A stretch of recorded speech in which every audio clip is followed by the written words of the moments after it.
lisiti ya 13 nengisasula nengera mupaka ne batika kitezi nesasula ya 3 mbanja azunga ne bankubira simu tufiiriddwa ngende najja na nkumbi ne bansasula ya 3 mbanjolekera luwero nonze mukuza amafuta matugga ne bajinchika ne bajizikiza nayo nesasula 3 nenyingira omutwalo gumu enkubimeka kati twali bete tuganti lisiti webawe eri president yaveyo ayogere then batwene lisiti etya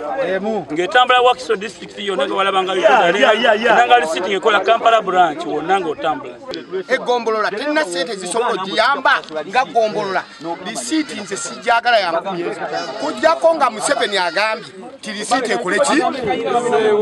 naye nze sijagala tulina muzeeyi alangira lisiti walangira lisiti tujja sasula lisiti mirembe notete nalangira lisiti tugenda kufa n'abasajja babattene gye bagula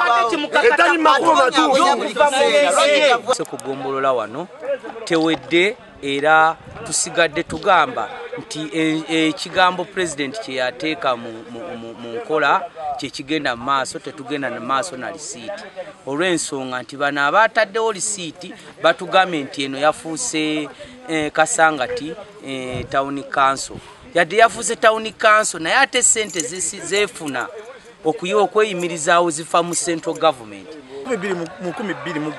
president yaga omusolo gw'omutwe gukoleki guveewo esaaga kwaki tuguwa omusolo gwa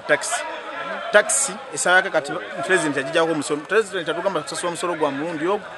gumu ntwalo 12 gyokka naffe gye tumanyi mu ggwanga lyonna naffe gye tuwa ejja Jennifer Nsisi